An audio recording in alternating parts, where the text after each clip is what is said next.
તમે દેવની પાસે જાઓ એટલે તમારી પાસે આવશે. જ્યારે તેઓએ મને કહ્યું કે આપણે યહોવાને મંદિરે જઈએ, ત્યારે હું આનંદ પામ્યો. આ દિવસ યહોવાએ આપણને આપ્યો છે, તેમાં આપણે આનંદ ઉત્સવ કરીએ. આવો આપણે પ્રથમ પ્રાર્થનામાં જઈશું અને રેવ સંતોષ સાહેબ આપણને પ્રાર્થનામાં દોરી જશે.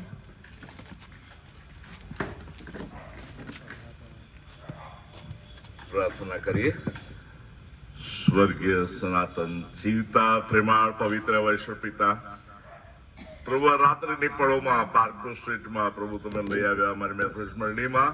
પ્રભુ આભાર માનીએ છીએ, તમારી સ્તુતિ કરીએ છીએ. અને લેન્ટના દિવસોની અંદર અલગ અલગ સોસાયટીઓમાં મિટિંગો થાય છે, માટે પ્રભુ તમારો આભાર માનીએ છીએ. તે ઉપરાંત પ્રભુજી ગ્રામ્ય વિસ્તારોમાં પણ મિટિંગો થાય છે, આભાર માનીએ છીએ. તમારા સેવિકાએ જે સેવક અને સેવિકાએ જે ઉત્તમ વ્યવસ્થા કરી, સોસાયટીના વાલાઓએ વ્યવસ્થા કરી, આભાર માનીએ છીએ. પ્રભુ આભાર માનતા સ્તુતિ કરતા અત્યારે રેવરેન્ડ ડેવિડ સાહેબ ને જો એલિસાબેન બધાને પણ આશીર્વાદિત કરો, લીડિંગની સેવાને આશીર્વાદિત કરો. વચ્ચેના સેવક અંકુર સાહેબ છે, તેઓને પણ આશીર્વાદિત કરો, તે પ્રાર્થના કરીએ છીએ. અને આજે બીજી સોસાયટીમાં પણ જ્યાં કંઈ મિટિંગ હોય ત્યાં પ્રભુ તમારી કૃપા પૂરી પાડો એ પ્રાર્થના કરીએ છીએ. અને આજના મિટિંગનું સુકાન સંભાળો. અમારા વાલા સાહેબ, પ્રણાવ સાહેબ આવી શક્યા, ડી સાહેબ આભાર માનીએ છીએ. તેઓના ધર્મપત્નીનું ઓપરેશન કરાવ્યું, સફળતા પૂરી પાડી, આભાર માનીએ છીએ. અત્યારે પ્રભુ તેઓને આશીર્વાદ કરો, કૃપા આપો. અને આજના મિટિંગનું સુકાન તમે સંભાળો. ગીતો, સ્તોત્રો, વચનોથી તમારી સ્તુતિ કરવાની કૃપા આપો. ફરીથી તમારા સેવકો ડેવિડ સાહેબ, પ્રણાવ સાહેબ અને રંકુર સાહેબ ને મારી બાજુમાં કાંતિભાઈ પોતે બધાને પ્રભુ આશીર્વાદ કરો.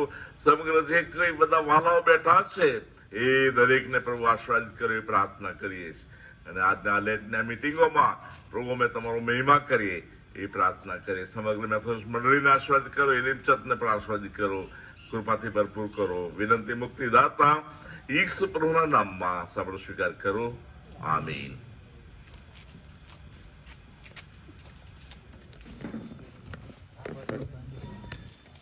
જે કોઈ તમારી પાસે માગે છે તેને તું આપો, ને તેને કને જે ઉછીનું લેવા ચાહે છે તેનાથી મોં ન ફેરવ. તું તારા પડોશી પર પ્રીતિ કર ને તારા વૈરી ઉપર દ્વેષ કર, એમ કહેલું છે હતું. એ તમે સાંભળ્યું છે. પણ હું તમને કહું છું કે તમે તમારા વૈરીઓ ઉપર પ્રીતિ કરો, ને જેઓ તમારી પોઠે લાગે છે તેઓને સારું પ્રાર્થના કરો. એ માટે કે તમે આકાશમાંના તમારા બાપના દીકરા થાઓ, કારણ કે તે પોતાના સૂરજને ભૂંડા તથા ભલા પર ઉગાડે છે, ને ન્યાય તથા અન્યાય પર વરસાદ વરસાવે છે. કેમ કે જેઓ તમારા પર પ્રીતિ કરે છે તેઓ પર જો તમે પ્રીતિ કરો તો તમને શું ફળ છે? દાણીઓ પણ શું એમ નથી કરતા? અને જો તમે કેવળ તમારા ભાઈઓને સલામ કરો છો તો તેમાં તમે વિશેષ શું કરો છો? વિદેશીઓ પણ શું એમ નથી કરતા? પ્રભુ તેના વચનો પર આશીર્વાદ આપે. એ આપણાને આરાધનામાં લઈ જશે, સ્તુતિ આરાધનામાં દોરી જશે.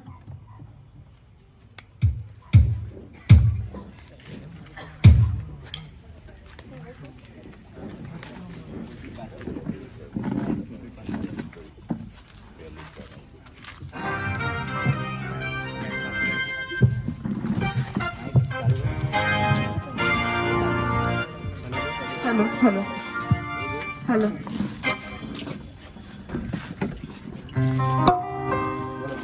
હેલો.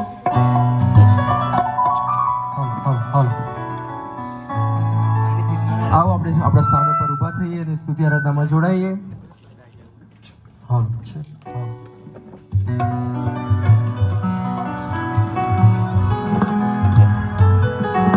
Hallelujah, hallelujah.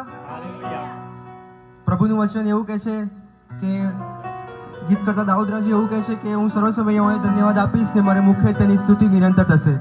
તો આવો આપણે સ્તુતિ આરાધનામાં જોડાઈએ અને ગીતના શબ્દો છે ઊંચા આકાશે ઊંચા અવાજે દૂતો પોકારે છે.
આવો આપણે આપણી આંખોને થોડીક ક્ષણો બંધ કરીએ.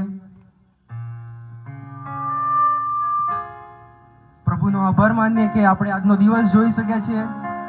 ઘણા બધા લોકો આજનો દિવસ જોઈ શક્યા નથી, પણ આપણે તેમના લોક તરીકે અત્યારે ભેગા થયા છીએ પાર્કપુર સ્ટ્રીટમાં ખુલ્લા આકાશ નીચે. તો આપણે તેમનો બહુ જ આભાર માનીએ કે તે આપણા દિવસ દરમિયાન આપણને મુશ્કેલી માંદગીમાંથી ઉગારે, આપણી જરૂરિયાતો બને, આપણી તકલીફો દૂર કરી. તેના માટે આપણે તેમનો આભાર માનીએ, આપણા પાપોનો પસ્તાવો કરીએ અને તેમની પાસે સહાય મદદ માગીએ અને ગીતમાં જોડાઈએ. ગીતના શબ્દો છે, તેરી સ્તુતિ મેં કરું, આરાધના કરું.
વચન કહે છે કે જ્યાં 2 કે 3 મારા નામે એકઠા થશે ત્યાં તેમની હાજરી છે.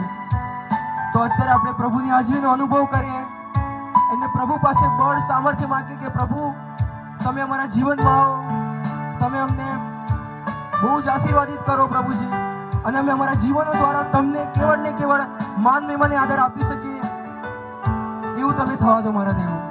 અને પ્રભુ તમે તમારા જીવન વચનો દ્વારા અમને વધારે ને વધારે ઉત્તેજિત કરો અને પ્રભુજી તમારા માર્ગમાં ચલાવો.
પ્રભુ, અમે ફરી વખત તમારો આભાર માનીએ છીએ, તમારો ધન્યવાદ કરીએ છીએ કે પ્રભુ તમે અમને સહાય મદદ કરો છો, આશીર્વાદિત કરો છો. અને પ્રભુજી, અમે તમારો બહુ જ આભાર માનીએ છીએ કે તમે અમારા પાપ પ્રભુને માફ કરો છો, અમને શુદ્ધ અને પવિત્ર કરો છો. તમારું વચન કહે છે કે જે કોઈ પોતાના પાપ કબૂલ કરે તેના પાપ માફ કરાય, તમે વિશ્વાસુ તથા ન્યાયી દેવ છો. હા પ્રભુજી, તમે અમારા પાપ અપરાધોને માફ કર્યા છે, અમને શુદ્ધ અને પવિત્ર કર્યા છે, અને તેની માટે અમે તમારો બહુ જ આભાર માનીએ છીએ પ્રભુજી. અત્યારે પ્રભુજી અમે તમારી પાસે સહાય માંગીએ છીએ. વચનના સેવકને પ્રભુજી તમે આશીર્વાદિત કરો. તેમના મુખ દ્વારા જે કંઈ વચન અમારી મધ્ય આવે પ્રભુજી, તે તમે બહુ જ આશીર્વાદિત કરો, અને તમે તેમનું મુખ બોલો પ્રભુજી. અને જે કંઈ વચન તમે મુખ દ્વારા તમે અમારી સાથે બોલો, અમારી સાથે વાત વ્યવહાર કરો પ્રભુજી, તે અમે કેવળ ને કેવળ સાંભળીને નહીં, પણ પ્રભુજી અમારા જીવનોમાં ઉતારીને જઈએ, અને રોજિંદા જીવનમાંથી અમે તેને સંચારીએ એવું તમે થવા દો પ્રભુજી. અને તે સઘળું કરવાને માટે પ્રભુજી તમે તમારું બળ સામર્થ્ય પૂરું પાડો પ્રભુજી.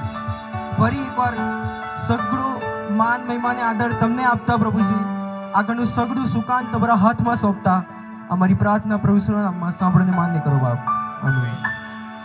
આપણે અમારા સ્થાનો પર બેસીશું.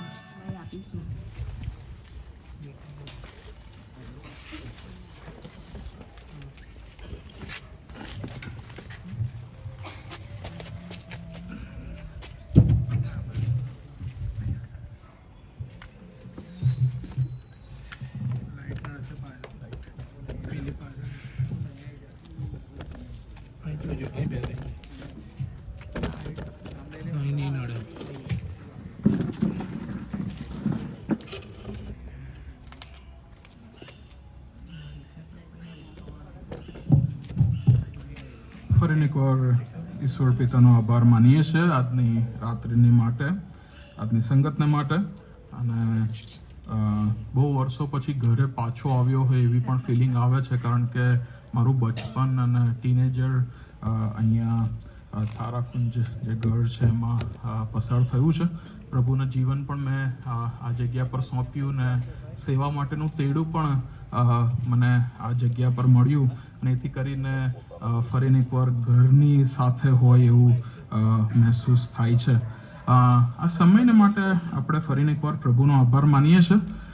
એક દિવસ અગાઉ આપણે જે વચનોનું વાંચન કર્યું હતું ને જે સંદેશામાં હતા એ લગભગ પડાવ 1 હતો, અને આજે બીજો પડાવ છે. એ રીતે આપણે આગળ જવાનો પ્રયત્ન કરીશું, કારણ કે આ સંદેશો જે છે એની ભેગું જ છે, ચાલી જ રહ્યું છે. અને આજે બીજો ભાગ જેમ કે સંદેશાનો હોય અથવા તો પૂર્ણાહુતિનો આખો ભાગ હોય એવી રીતે આજનો સંદેશો રહેશે, કારણ કે જે 38મી કલમથી શરૂ થયું છે એ હવે આગળ વધશે.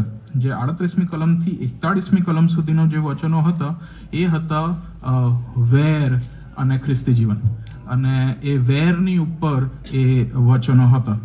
હવેના જે વચનો છે એ 43થી લગભગ 47મી કલમ સુધી એ છે વેરી ઉપરના વચનો. એટલે પહેલા આપણે વેર વિશે અને ખ્રિસ્તી જીવનમાં વેરને કેવું સ્થાન છે ને શું છે એ જોઈ ગયા છે. આજે આપણે ખ્રિસ્તી જીવીયન તરીકે, ખ્રિસ્તીઓ તરીકે, ખ્રિસ્તી વિશ્વાસીઓ તરીકે આપણે વેરીઓ સાથેનું જે વર્તન છે અથવા વ્યવહાર છે એના બાબત પર જોવાનો પ્રયત્ન કરીશું.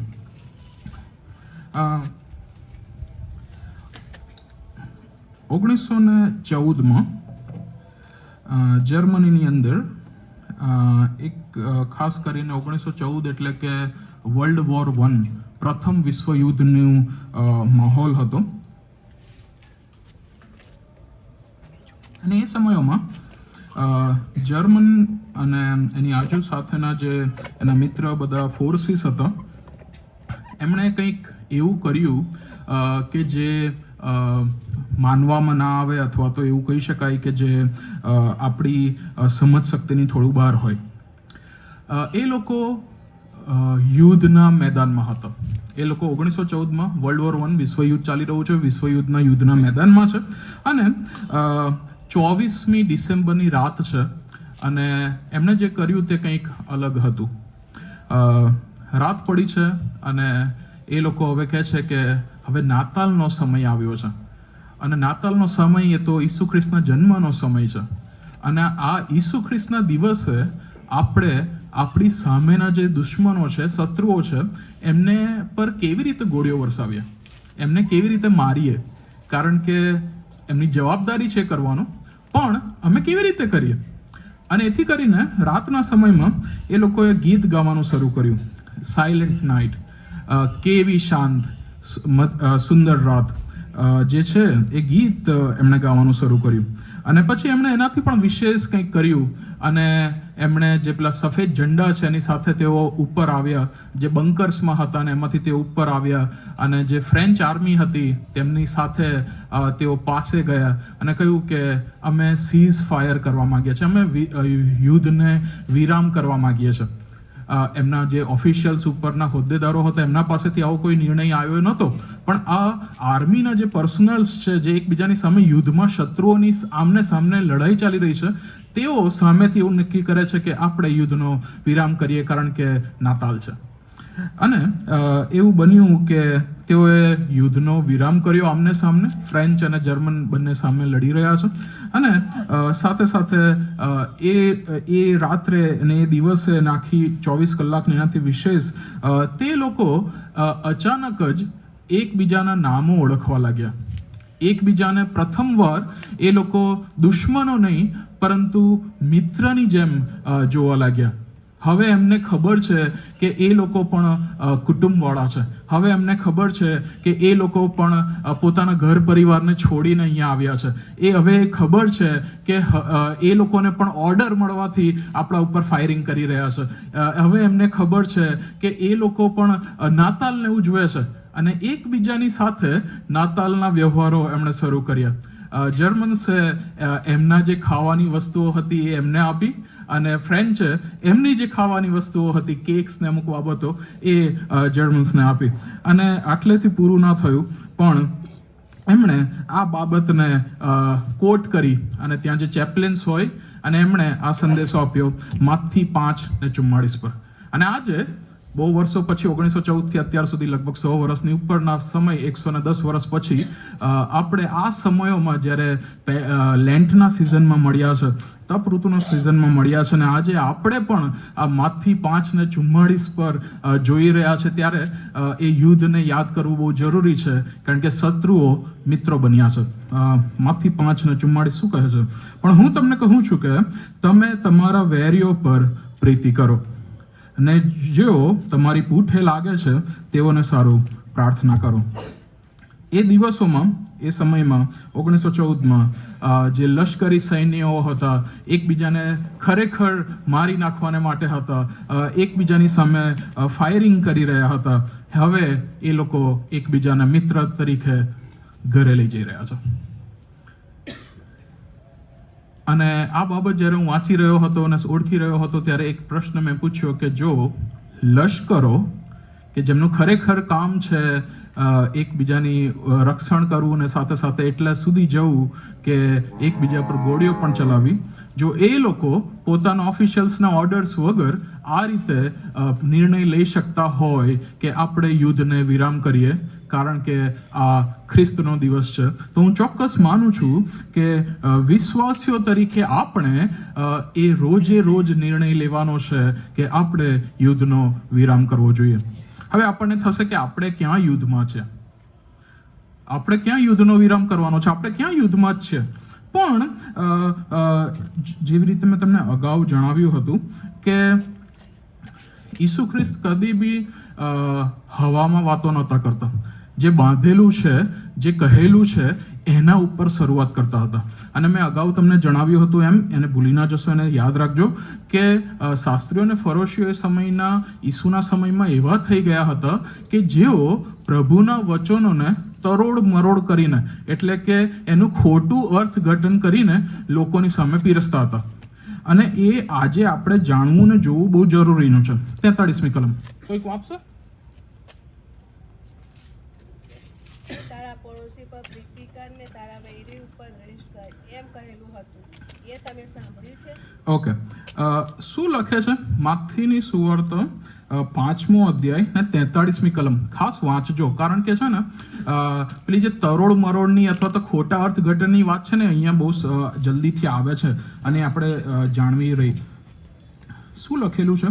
તું તારા પાડોશી પર પ્રીતિ કર ને તારા વેરી ઉપર દ્વેષ કર એમ કહેલું હતું એ તમે સાંભળ્યું છે. હવે ઈસુ ખ્રિસ્ત બહુ ચોખ્ખે ચોખ્ખું કહી રહ્યા છે કે તમે જે લોકોએ શાસ્ત્રીઓ અને ફરોશીઓ જે શીખવાડ્યું છે અથવા જે સંભળાવ્યું છે એને તમે સાંભળ્યું છે, પણ જો આપણે ખરેખરમાં જે વચનોમાં લખેલું છે, સાંભળ્યું છે નહીં, કહેલું છે નહીં, જે લખેલું છે એમાં જઈને પ્રોપર જે લખેલું છે એ વાંચીએ ને તો થોડું કંઈક અલગ છે. માથી 43માં શું છે? તું તારા પાડોશી પર પ્રીતિ કર ને તારા વેરી ઉપર દ્વેષ કર એવું કહેલું હતું એ તમે સાંભળ્યું છે, પણ ખરેખરમાં શું એ કહેલું, ખરેખરમાં શું એ લખેલું આપણે જોઈએ. લેવીય 19 ને 18. લેવીય 19 ને 18 ત્યાં લખે છે તું વેર ન વાળ ને તારા લોકોના વંશ પર ખાર ન રાખ, જેમ પોતા પર તેમજ તારા પડોશી પર પ્રીતિ રાખ, હું યહોવા છું. તો પછી ને તારા વેરી ઉપર દ્વેષ કર એ તો આમાં આવતું જ નથી. તો આ ક્યાંથી આવ્યું? તો મેં તમને અગાઉ જણાવ્યું હતું એમ કે આ જે પેલા શાસ્ત્રીઓ અને ફરોશીઓ છે ને એ નિયમના જાણકાર હતા અને લોકો છે એમની પાસે નિયમશાસ્ત્ર નહોતું, એટલે એ લોકો વાંચીને ખોલીને આપણી જેમ વાંચી શકતા નહોતા, જોઈ શકતા નહોતા, અને એથી કરીને એ લોકો જે કહે એ છેલ્લું ગણાતું હતું, એ લોકો જે કહે એ સાચું ગણાતું હતું, અને એથી કરીને એનો દુરુપયોગ કરીને એ લોકોએ આ તરોડ મરોડ કરી હતી. અને એ લોકો કંઈક એવું કહેવા માંગતા હતા કે આ જે રોમનો છે એ આપણા દુશ્મનો છે, આ જે સમેરિયાના લોકો છે, સમરૂની લોકો છે એ આપણા દુશ્મનો છે, આ જે જેન્ટાઇલ્સ છે અથવા તો વિદેશીઓ છે એ આપણા દુશ્મનો છે. અને બેઝિકલી ચોક્કસ રીતે જો આપણે જોઈએ તો આ લખેલું કોઈ જગ્યાએ એવું નહોતું, પણ કહેવામાં આવી રીતે આવતું હતું. હવે એને આપણે બરાબર કરીએ અને એને આપણે ઈસુ ખ્રિસ્તની મારફતે જોવાનો પ્રયત્ન કરીએ. સૌથી પહેલા ઈસુ ખ્રિસ્તે જે કર્યું એની વિરોધમાં થવાને માટે શાસ્ત્રીઓ અને ફરોશીઓ કદાચ ત્યાં હાજર હશે. આ ગિરી પ્રવચન ચાલી રહ્યું છે, ઘણા બધા લોકો ઈસુની પાસે છે, ત્યાં કદાચ રોમનો પણ હશે, ત્યાં કદાચ શાસ્ત્રીય ફરોશીઓ પણ હશે, ત્યાં કદાચ શાસ્ત્રીય ફરોશીઓના ચેલાઓ પણ હશે, પણ એમની એ લોકો આવી રીતે ડાયરેક્ટ કંઈક વર્તી શકે એવું કશું હતું નહીં, કારણ કે લોકો ઘણા હતા. હવે જે 44મું વચન છે એ એક જ ઝાટકે આ બંધાઈ ગયેલા અથવા તો વર્ષોથી ચાલતા આવેલા જે કહેલી વાતો છે એને તોડી પાડવાનું કામ કરે છે અને કંઈક વિશેષ આપણી સામે રજૂ કરે છે. શું કરે છે? પહેલા તો પેલું કહી દીધું કે તમે જે કહેલું છે એ તમે સાંભળ્યું છે, પણ હું તમને હવે કંઈક વિશેષ કહું છું, એનાથી આગળ કહું છું, એનાથી વધારે કહું છું. શું કહું છું? હું તમને કહું છું કે તમે તમારા વેરીઓ પર પ્રીતિ કરો. પાડોશી પર તો પ્રીતિ કરો જ કરો, પણ વેરીઓ પર પણ પ્રીતિ કરો, ને જેઓ તમારી પૂઠે લાગે છે, એટલે કે એ સમયના જે તમારા બોસ છે અથવા તો એ સમયમાં આ લોકો કોની ગુલામગીરીમાં હતા? રોમનોની ગુલામગીરીમાં હતા. સો આ જે રોમનો છે જે ખોટા લોકોને દર્શાવ્યા છે, જે તમારી પૂઠે લાગે છે તેઓને સારું પ્રાર્થના કરો. પહેલી વાર એવું થઈ રહ્યું છે કે યહૂદી લોકો એવું સાંભળી રહ્યા છે કે જે ખોટા છે, ખરાબ છે, એમનો સામનો નથી કરવાનો, પણ એમના પર પ્રીતિ કરવાની છે અને એમના માટે પ્રાર્થના કરવાની છે. પ્રશ્ન થાય, આવું કેમ કહ્યું? મને થાય છે અને હું એ જ બાબત તમારી આગળ રજૂ કરી રહ્યો છું કે કેમ જે પૂઠે લાગે છે, કેમ જે વેરીઓ છે એમને પ્રેમ કરવાની બાબત ઈસુ ખ્રિસ્ત કહી રહ્યા છે. ફરીથી એકવાર થોડું જલ્દીથી બધું દોહરાવી લઈએ કે આ જે સમય ચાલી રહ્યો છે એ રોમન ઓક્યુપેશનનો સમય ચાલી રહ્યો છે, રોમન ગુલામગીરીનો આ સમય ચાલી રહ્યો છે. અને યહૂદી લોકો છે એ બહુ જ ખરાબમાં ખરાબ વ્યવહાર અને વર્તન આ રોમન લોકો દ્વારા અનુભવ કરી રહ્યા છે. એમના ઉપર અલગ અલગ જાતના કર લગાવવામાં આવી રહ્યા છે. જે સૈનિકો, રોમન સૈનિકો છે એમની સાથે દુર્વ્યવહાર કરે છે અને એમને નીચલી કક્ષાના નાગરિકો તરીકે ગણે છે. અને જો તમે રોમન સરકારની સામે થાવ તો એ લોકો વધસ્તંભે જડી દે છે.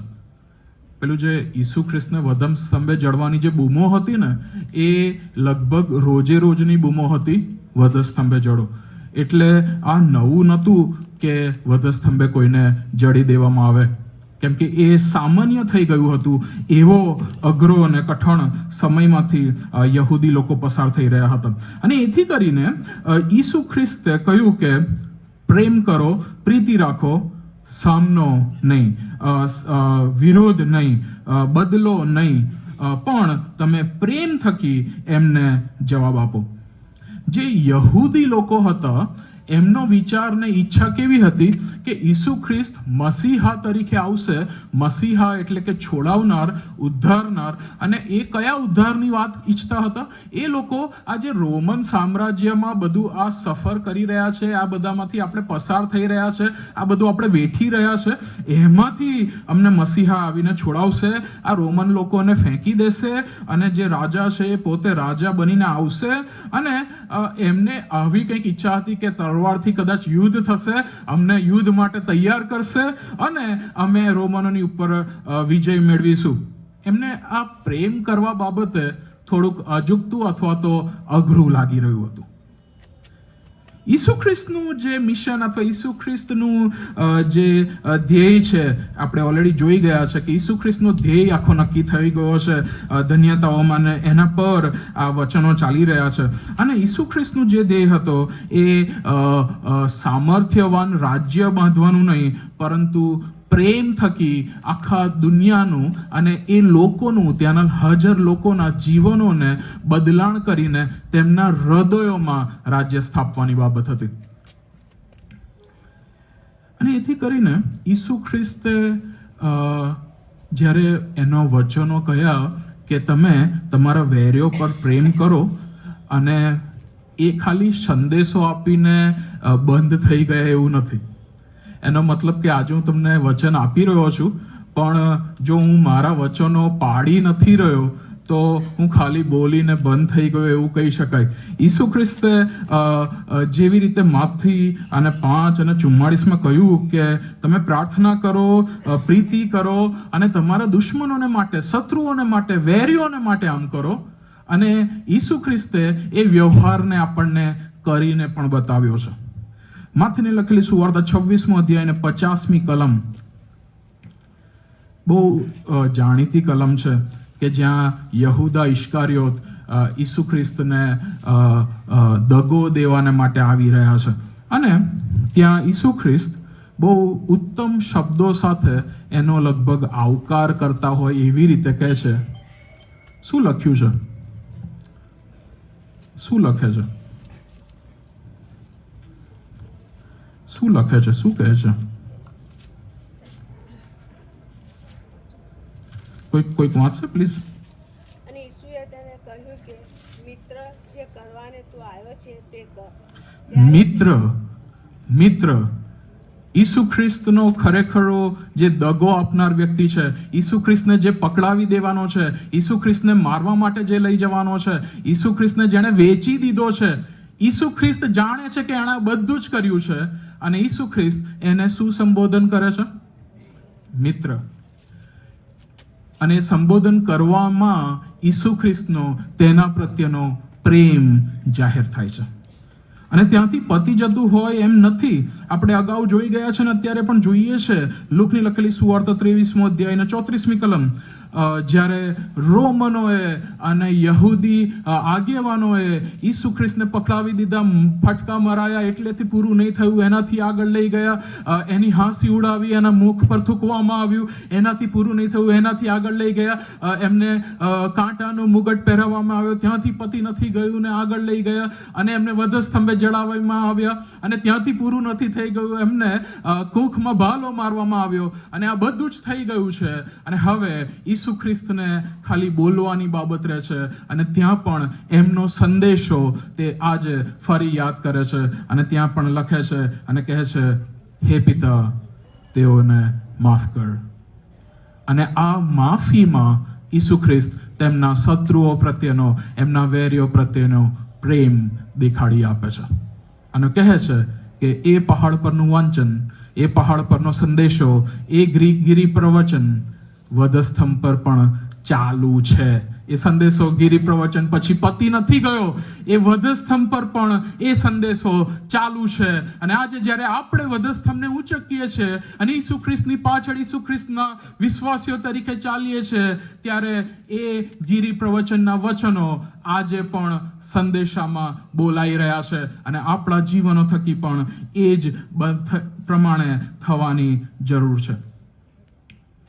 અને ઈસુ ખ્રિસ્તના જે સેવકો છે, ઈસુ ખ્રિસ્તના જે અનુયાયીઓ છે, ઈસુ ખ્રિસ્તના જે શિષ્યો છે, તેમણે પણ આ પ્રમાણે કર્યું છે, અને આપણને એ સમક્ષ દ્રષ્ટાંતોને મૂક્યા છે.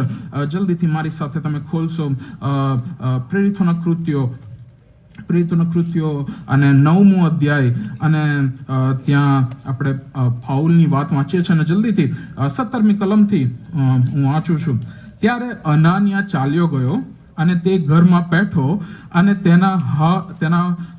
તેના પર હાથ મૂકીને કહ્યું કે શાઉલ, તેના પર હાથ મૂકીને કહ્યું કે શાઉલ. તમારા બાઇબલમાં શું લખે છે? થોડુંક જુઓ. જે મને મારી નાખવાને આવ્યો છે, જે મને પકડાવી દેવાને આવ્યો છે, જે મને હવે ક્રૂરતાથી બાંધીને લઈ જવાનો છે, લોકો સામે રજૂ કરવાનો છે, ને કદાચ મને પણ ક્રૂસે જડી દેવાનો છે, એની પાસે હું જઈ રહ્યો છું, અને એને હું સંબોધન કરું છું, ભાઈ શાઉલ. અત્યારે આપણે એવી પરિસ્થિતિમાંથી જીવી રહ્યા છે અને પસાર થઈ રહ્યા છે કે જ્યારે આપણા પોતાના ભાઈ છે, એમને ભાઈ કહેવામાં આપણને અઘરું લાગે છે.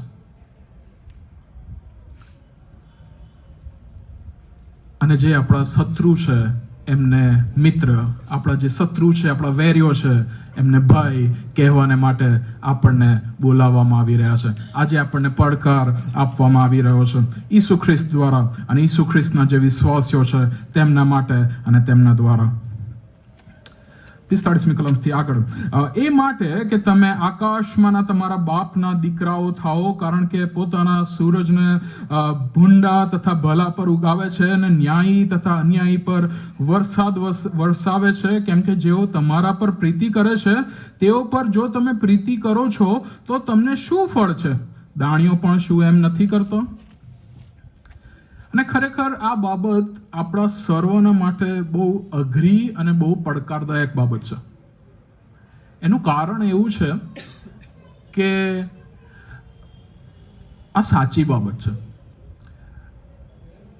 2000 વર્ષો પહેલા એ પહાડ પરના સંદેશમાં આ સાચી બાબત હતી, અને 2000 વર્ષો પછી ઈસુ ખ્રિસ્તને ઓળખ્યા પછી વિશ્વાસીઓ, વર્ષોથી વિશ્વાસીઓ હોવા છતાં અત્યારે પણ આપણે કદાચ તેઓના જેવા છીએ. એટલે કે આપણે આપણાને જ વધારે પ્રેમ કરીએ છીએ, આપણાઓને જ આપણે વધારે સાચવીએ છીએ, આપણાઓને જ આપણે સર્વ બાબતોમાં સાથે રાખીએ છીએ, પણ જ્યારે તેઓની વાત આવે, તેમની વાત આવે, ત્યારે અત્યારે પણ આપણે પાછા પડીએ છીએ. અને એનો મતલબ કે આજે પણ ગિરી પ્રવચનની, આજે પણ એ પહાડ પરના સંદેશની આપણને જરૂર પડી રહી છે. પ્રભુનો પ્રેમ એ અવર્ણનીય છે, અને સાથે સાથે પ્રભુનો પ્રેમ એ કોઈ પણ જાતના કોઈ પણ જાતના સ્ટાન્ડર્ડ્સ વગર અથવા તો કોઈ પણ જાતના નિયમો વગર આપણને આપવામાં આવેલો છે. જો ઈસુ ખ્રિસ્ત, જો દેવ કે જેણે આખા સૂરજ અને ચાંદ અને પૃથ્વી અને એમાંનું સર્વ બનાવ્યું છે, એ આપણને પ્રેમ કરે છે અને એથી કરીને આપણા માટે સૂરજ ઉગાવે છે. પણ જેને આપણે પ્રેમ નથી કરતા, જો એના માટે સૂરજ ના ઉગાવે તો કદાચ આપણા પર પણ સૂરજ ના ઉગે. અને ઘણી બધી વાર આપણે ભૂલી જઈએ છીએ કે જેણે આપણને પર પ્રેમ કર્યો છે, જેણે આપણને બચાવ્યા છે, એ આપણા દુશ્મનોને અથવા તો વેરીઓને બચાવવાને માટે પણ આપણા જીવનોનો ઉપયોગ કરવા માંગે છે. એ સમયમાં એ બાબત હતી કે વિશ્વાસીઓમાં અથવા તો યહૂદીઓમાં જે લોકો હતા એ ઓલરેડી એકબીજાને તો સારા રાખતા હતા, સંભાળતા હતા, પણ જે રોમનો છે અને જે સમરૂની લોકો છે એમની સાથે શું કહેવાય કે છૂત અછૂતનો વ્યવહાર હતો. સમરૂનીઓને સ્પર્શ નહીં કરવાનું, સમરૂનીઓના રસ્તાએ થઈને જવાનું પણ નહીં, સમરૂનીઓ સાથે વ્યવહાર ને સામાજિક વ્યવહાર નહીં રાખવાનો. અને હાલના સમયમાં પણ એવું ઘણી બધી વાર આપણે અનુભવ કરીએ છીએ. આપણે ભારત દેશમાંથી આવીએ છીએ, કહેવાતા બાબતોમાં કાસ્ટ સિસ્ટમ સંપૂર્ણ રીતે દૂર થઈ ગઈ છે, પણ હજુ પણ ઘણી બધી એવી જગ્યાઓ છે અને ઘણા બધા ગ્રામ્ય વિસ્તારો છે કે જ્યાં આજે કહેવાતી દૂર થઈ ગયેલી બાબતો હજુ પણ અનુભવવામાં આવે છે. ખ્રિસ્તીઓની સાથે એક બાંકડા પર બેસવા તૈયાર નથી. ખ્રિસ્તીઓની સાથે એક ગ્લાસમાં પાણી પીવા તૈયાર નથી. ખ્રિસ્તીઓની એક સાથે મળીને સામાજિક વ્યવહારોમાં જોડાવા તૈયાર નથી. કેમ? એ અમારા કરતા અલગ છે. કેમ? એ લોકો હજુ પણ તેઓ કે તેમણે છે. આજે પ્રભુ આપણને એ પડકાર આપે છે કે આપણે ઈસુ ખ્રિસ્તને લઈને આપણે એકબીજાનો સ્વીકાર કરીએ. શત્રુઓને સ્વીકાર કરવાની વાત ચાલી રહી છે ત્યારે આપણે હજુ આપણા લોકોનો સ્વીકાર કરવાનું ચૂકી ગયા છે. અને કેટલી અઘરી બાબત છે કે હજુ સુધી આપણે કેટલું આગળ વધવાનું છે, કેટલી બધી વાર આપણે વધસ્તંભ ઊંચકવાનો છે, અને હજુ આપણે ચૂકી ગયા છે. આપણે કહીએ છીએ કે આપણે ઈસુને પ્રેમ કહીએ છીએ, પણ આપણા હૃદયો હજુ પણ કઠણ થયેલા છે. અને જો આપણે કહીએ છીએ કે આપણે ઈસુને પ્રેમ કરીએ છીએ, તો આપણા ઘરોમાં હજુ સુધી અશાંતિ કેમ છે? જો આપણે કહીએ છીએ આપણે ઈસુને પ્રેમ કરીએ છીએ, તો આપણા હૃદયો હજુ દ્વેષ અને ક્રૂરતા કેમ ધરાવે છે? જો આપણે ઈસુને પ્રેમ કરીએ છીએ તો હજુ સુધી આપણે એક સાથે કેમ નથી?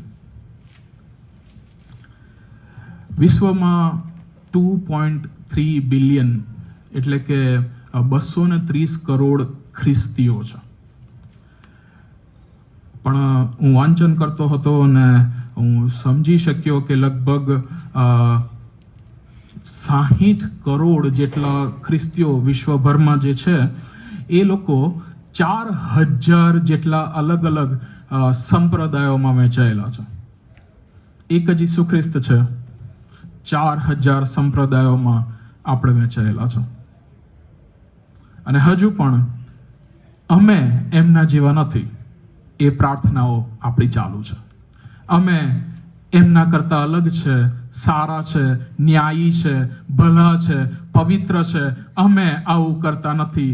એ પ્રમાણેની આપણી પ્રાર્થનાઓ ચાલુ છે. હજુ સુધી આપણે પોતાનાને સ્વીકારી શક્યા નથી. આપણે શત્રુઓને પ્રેમ કરવા જઈ રહ્યા છે. મને નથી લાગતું એ શક્ય છે. જ્યાં સુધી પોતાનો સ્વીકાર નથી ત્યાં સુધી શત્રુઓનો સ્વીકાર કેવી રીતે કરીશું? અને એથી કરીને ઈસુ ખ્રિસ્ત આ બાબતોને જાણે છે ને જાણતા હતા, અને તેથી કરીને આપણી માટે એક બહુ મોટો પડકાર લાવીને મૂક્યા છે. શું મૂક્યા છે? કેમ કે જેઓ તમારા પર પ્રીતિ કરે છે તેઓ પર જો તમે પ્રીતિ કરો છો તો તમને શું ફળ છે, શું લાભ છે, તમે એમાંથી શું પ્રાપ્ત કરી શકશો? કશું જ નહીં, કારણ કે એ ખ્રિસ્તી વિશ્વાસ ને ખ્રિસ્તી પ્રેમ નથી. દાણીઓ પણ શું એમ નથી કરતો? અને દાણીઓ પણ એમ કરે છે, એનો મતલબ કે જે આપણા નથી, જે ખ્રિસ્તને ઓળખતા નથી, જે ખ્રિસ્તી વિશ્વાસમાં નથી, જે અન્ય બાબતોમાં અને અન્ય વિશ્વાસમાં છે, શું એ લોકો પણ એકબીજાને પ્રેમ નથી કરતા? કરે છે, અને બહુ પ્રેમ કરે છે.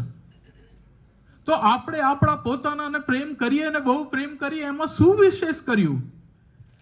જે આપણી પૂઠે લાગે છે, જે આપણને સતાવે છે, જે આપણને નામો આપે છે, જે આપણી પાસેથી આપણી ખુશીને છીનવી લે છે, જે આપણને શાંતિમાં રહેવા દેતા નથી, જે આપણને તકલીફ આપે છે, જે આપણને બીક આપે છે, જે આપણને ડરનો સામનો કરાવે છે, જે આપણને એવું કહે છે કે તમે કશું જ નથી, આપણે એમને પ્રેમ કરવાનો છે.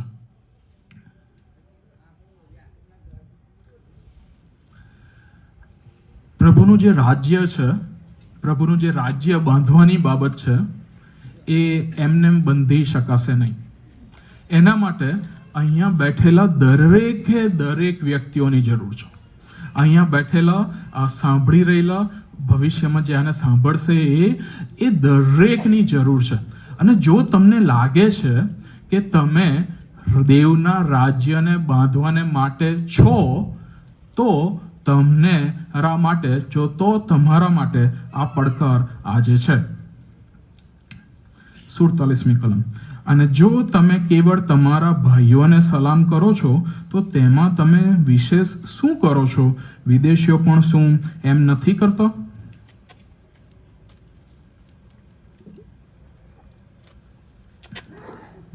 એ સમયમાં, ઈસુ ખ્રિસ્તના સમયમાં આ જે બધી બાબતો બની રહી છે, ત્યારે એક બાબત હતી, અને આ જે સલામ શબ્દ છે એ શાલોમ શબ્દ પરથી આવે છે. શાંતિ, તમને શાંતિ થાવ એ શબ્દ પરથી આવે છે. પણ એ ફક્ત એટલો જ એનો અર્થ નથી. સલામ શબ્દ અથવા તો સલામ કહેવી અને સલામ કરીને એકબીજાને ભેટવું અને ચુંબન કરવું, એ બાબત એ સામાન્ય બાબત નહોતી. એ બાબત એવી બાબત હતી કે જે શાસ્ત્રીઓને ફરોશીઓ છે એ ફક્ત શાસ્ત્રીઓને ફરોશીઓને જ કરે, અને ઝલુતિયોસ છે એ ઝલુતિયોસને જ કરે, અને જે સમરૂનીઓ છે એ સમરૂનીઓને જ કરે. યહૂદી લોકો બીજાઓની સાથે ભળે નહીં, અને ઝલુતિયોસ છે એ બહુ ખૂંખાર ને એવા હતા, અને એમની સાથે બીજા યહૂદીઓ સંબંધ રાખી શકે નહીં, કેમ કે એ લોકો નીચલા ગણાતા હતા. અને અત્યારે પણ ઘણી બધી વાર એવું બનતું હોય છે કે આપણા જીવનોમાં, આપણા ઘરોમાં, આપણા કુટુંબોમાં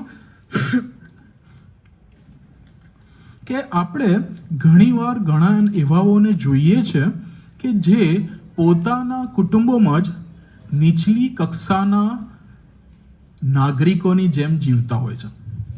અને આ સામાજિક પડકારની બાબત છે. એનો અર્થ એ છે કે સામાજિક પડકારની બાબત છે, એનો અર્થ એ છે કે આ સામાન્ય જે ઘરોની વ્યવસ્થાઓ છે એ નહીં, પણ એનાથી પણ વિશેષ, એનાથી પણ આગળ જઈને જે પતિ પત્ની છે, માતા પિતા અને બાળકો છે, એમની સાથેનો વ્યવહારની પણ વાત અહીંયા જોડાયેલી છે. જુવાનોની સાથે કામ કરીએ છીએ ને જુવાનો ઘણી બધી બાબતો શીખવે છે, સમજાવે છે, ઘણા જોક્સ પણ હોય છે. ને એક બાબત મને બહુ ગમેલી ને મેં નોટિસ કરી, અને મેં કહ્યું કે અરે ભાઈ, એ તો તારો ભાઈ થાય, એને ક્યાં મારે છે, એને કંઈ બોલે છે? ઓ સાહેબ, આ સામાન્ય ભાઈ નથી, આ તો ભાઈ છે.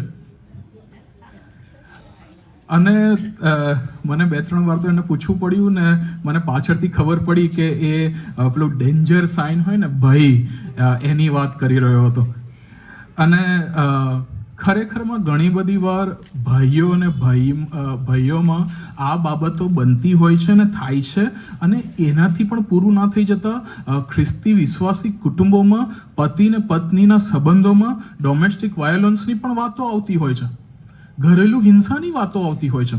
અને આ ઘરેલું હિંસાની વાતો આવતી હોય છે, અને એ ફક્ત કદાચ માર્યાના લીધે જ નહીં, ફિઝિકલી માર્યાના લીધે નહીં, શારીરિક માર્યાના લીધે નહીં, પણ ઘણા વર્ષો સુધી સ્ત્રીઓ અને બહેનો એ પોતાના જ કુટુંબમાં એ નીચલી કક્ષાના નાગરિકત્વ તરીકે રહે છે, જીવે છે, અને એટલા વર્ષો સુધી જીવે છે કે ઘણા સમયો સુધી જ્યારે એ લોકો મરણ સુધી પણ સાથે રહે, પણ એ પોતે પોતાને સમાન સમજી શકતા નથી, ગણાવી શકતા નથી. આપણે વાત કરીએ છીએ શત્રુઓને, વેરીઓને પ્રેમ કરવાની, શત્રુઓને, વેરીઓને અપનાવવાની, શત્રુઓને, વેરીઓને ભાઈ અને મિત્ર કહેવાની. પણ આપણા વિશ્વાસમાં, વિશ્વાસી કુટુંબોમાં જો જે સ્ત્રીઓ છે એ આ પરિસ્થિતિમાંથી પસાર થઈ રહ્યા છે, તો હજુ પણ જે પેલી સલામની બાબતો છે એ હાલમાં પણ આપણી સાથે મોજૂદ છે, હાજર છે. ઘણા બધા સ્ત્રીઓ એ સાયલેન્ટલી અથવા તો મૌન રહીને સહન કરે છે, કારણ કે એવું શીખવવામાં આવ્યું છે કે તમારે અવાજ ઉઠાવવો નહીં. પણ ઈસુ ખ્રિસ્તે એનાથી વિશેષ બાબત લાવ્યા છે. તમારા હૃદયોને, જીવનોને, આત્માઓને, મગજોને બદલાણ. અને એ બદલાણ, એ તારણનો અનુભવ એ ફક્ત આત્મિક બદલાણ નથી,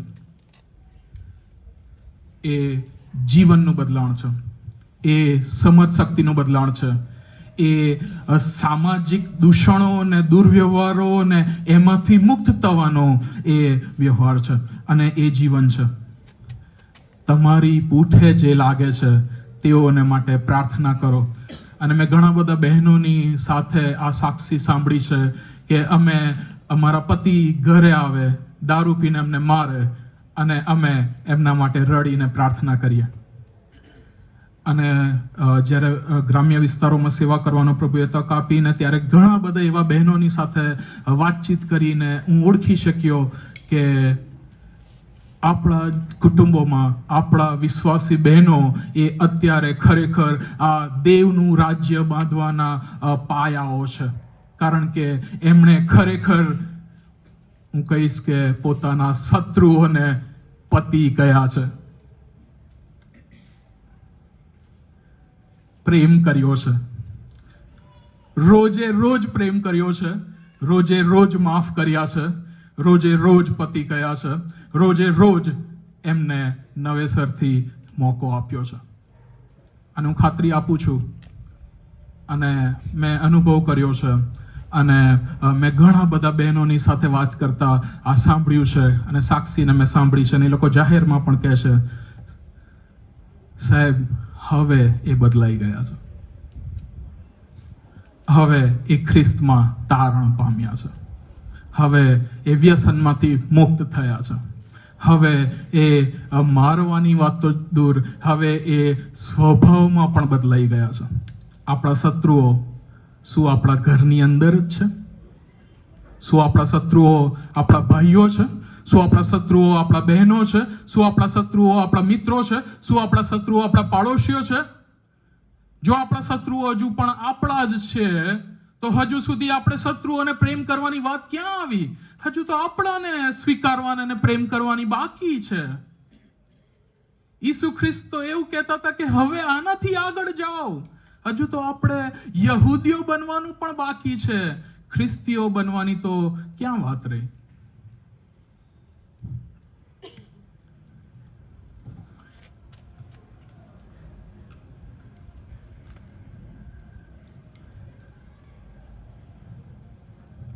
તો પછી વેરીઓ સાથેનો વ્યવહાર કેવો હોવો જોઈએ? તો પછી વેરીઓ સાથેનો વ્યવહાર કેવો હોવો જોઈએ? બીજો રાજાને 6ઠો અધ્યાય, અને બહુ જલ્દીથી કહીને પૂરું કરીશું.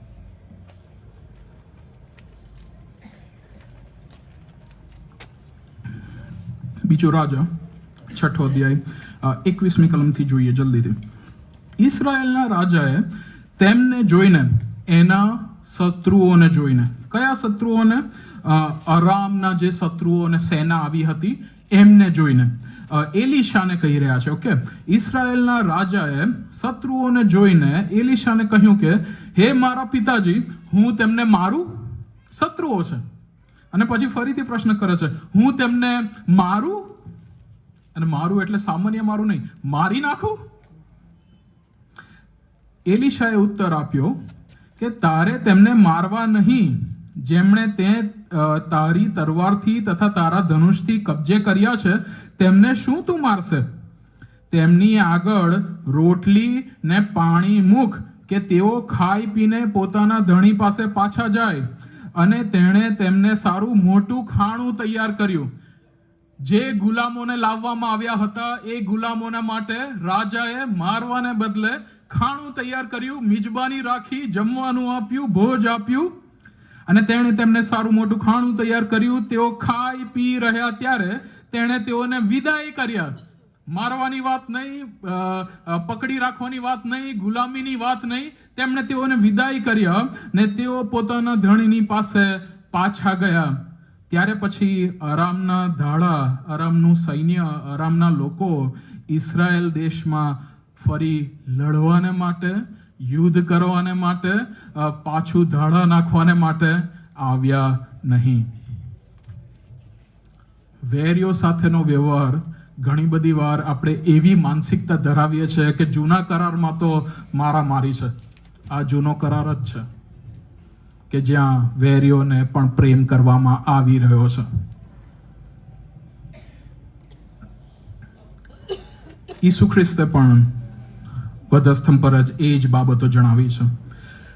શાઉલ પાઉલ બને છે અને સૌથી પહેલી બાબત જે થઈ રહી છે, હવે તે અશક્ત થઈ ગયો છે, 3 દિવસથી આંધળો થઈ ગયો છે, ખાઈ પી શકતો નથી. અને અનાનિયાસે આવીને એના માથા પર હાથ મૂકીને કહ્યું કે ભાઈ શાઉલ, અને તેના આંખ પરથી જે પડ હતું તે ઉતરી પડ્યું અને તે પોતે સ્વસ્થ થયો, તે બાપ્તિસ્મા પામ્યો. અને તેને સૌથી પહેલા શું કર્યું ખબર છે?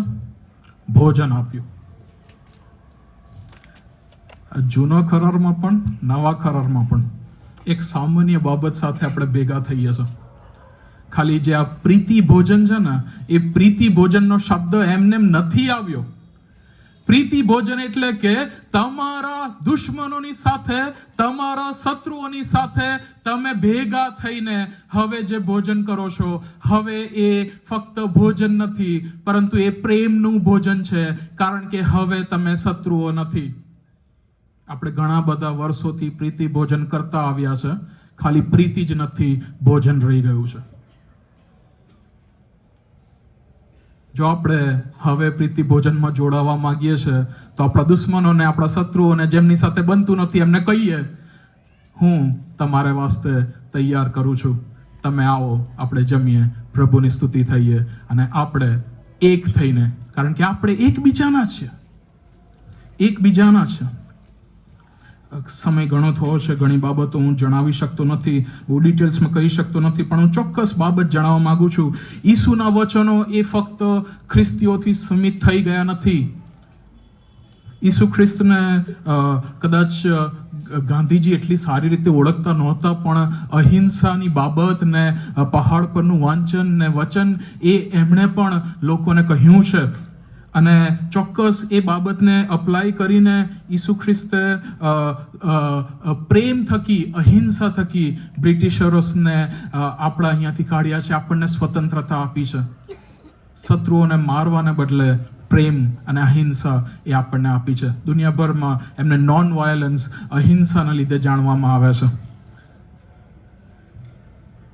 પ્રાઇવેટ ડેઝમન્ડ ડોસ કે જે વર્લ્ડ વોર II, બીજા વિશ્વયુદ્ધના મેડિક તરીકે સેવાઓ આપી, અને એ જ્યાં યુદ્ધમાં ગયા ત્યાં એમણે કહ્યું કે હું હથિયાર નહીં ઉઠાવું, હું ખ્રિસ્તી છું.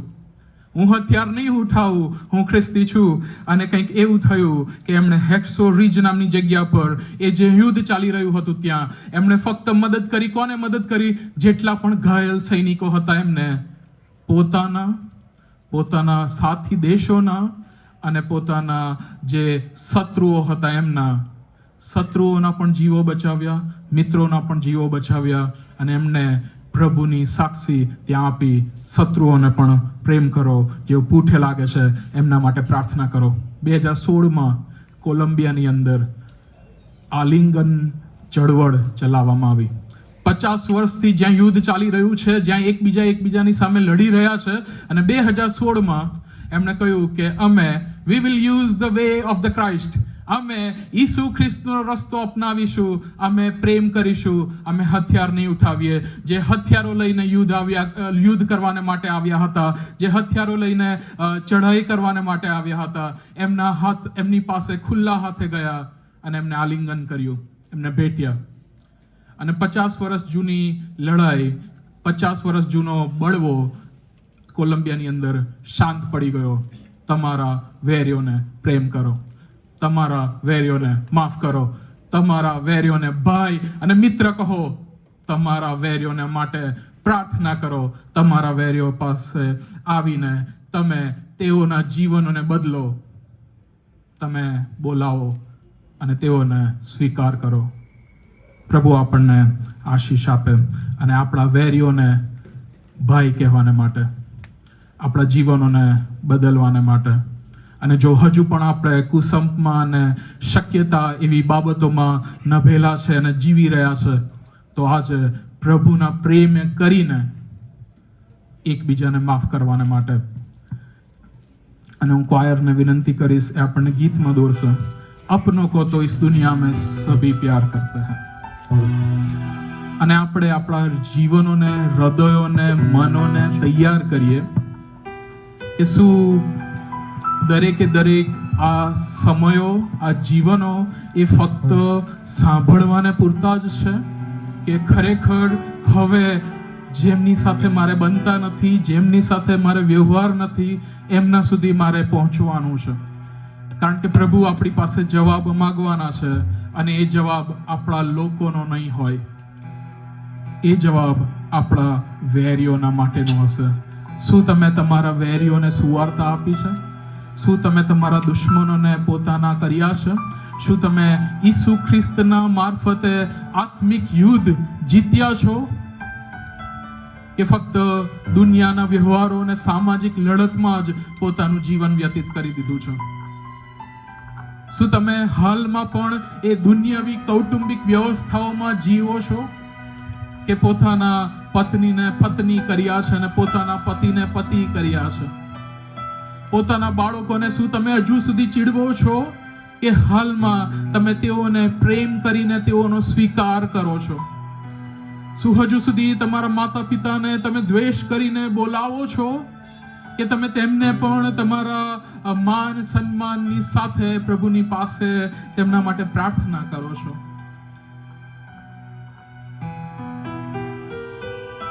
अपनों को जैसा वैसा ही अपने पड़ोसी से प्यार करो. यीशु मरा तेरे पापों के कारण, ये विश्वास करो.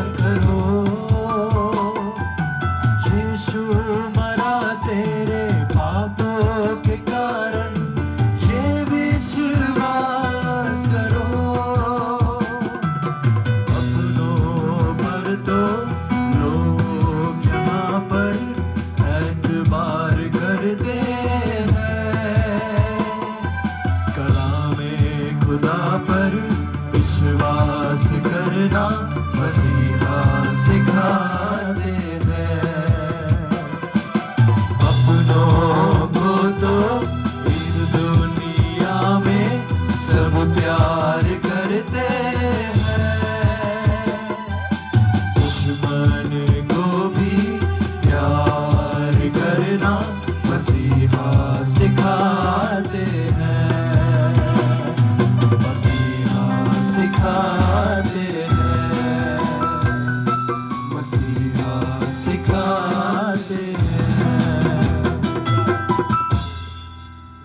બોલીશું અને છેલ્લો આશીર્વચન ઉચ્ચારવામાં આવશે. પવિત્ર પ્રભુ, અમે ફરી તમારી સમક્ષ આવ્યા છીએ પ્રભુ. અમારી આ મિટિંગને તમે આસ્વાદિત કરી, અમે તમારો બહુ જ આભાર માનીએ છીએ. આ વિસ્તારના ઘરવાળી એલિઝાબેથ બેનને પ્રભુ તમે આસ્વાદ આપો. આ વિસ્તારના તમામ પરિવારોને પ્રભુ તમે આસ્વાદ આપો. પાછલા દિવસોમાં આ વિસ્તારમાં જે મરણો થયા એ પરિવારોને પ્રભુ તમે દિલાસો આપો. આ વિસ્તારમાંથી જે દીકરા દીકરીઓ 10મા 12માની પરીક્ષાઓ આપી અને અત્યારે પણ આગળના અભ્યાસમાં પરીક્ષાઓ આપી રહ્યા છે, એ બધા જ બાળકોને પ્રભુ તમે આસ્વાદ આપો. અને આ વિસ્તારમાં જે કોઈ બીમાર છે પ્રભુ, એ બધાની સાચેપણું તમે આપો અને બધાને પ્રભુ તમારા રાજ્યને માટે તૈયાર કરો, તમારા આશીર્વાદોથી ભરો, તેવી અમે વિનંતી કરીએ છીએ પ્રભુ. અમારે બધાની સાથે તમે છો પ્રભુ. આવનાર દિવસોમાં તમારું સામર્થ્ય અમને આપજો, તમારો પ્રકાશ અમને આપજો, તમારા રાજ્યને માટે અમને તૈયાર કરજો, તેવી વિનંતી કરતા પ્રભુ ઈસુમાં અમારી પ્રાર્થના તમે સાંભળો અને માન્ય કરો. આમીન. અને આપણે બધા આપણી જગ્યા પર ઊભા થઈશું. ઓ આકાશમાં અમારા બાપ, એ પ્રાર્થના આપણે સાથે સાથે બોલીશું અને છેલ્લો આશીર્વચન રેવરન્ડ સંતોષ સાહેબ આપણી મધ્ય છે, તેઓ ઉચ્ચારશે. ઓ આકાશમાં અમારા બાપ, તમારું નામ પવિત્ર મનાવો, તમારું રાજ્ય આવો, જેમ આકાશમાં તેમ પૃથ્વી પર તમારી ઈચ્છા પૂરી થાઓ. દિવસને મારી રોટલી આજ અમને આપો, જેમ અમે મારા ઋણીને માફ કર્યા છે. અમને પરીક્ષામાં ન લાવો, ગુનાહીથી અમારો છૂટકો કરો, કેમ કે રાજ્ય તથા પરાક્રમ તથા મહિમા સર્વકાળ સુધી તમારા છે. આમીન.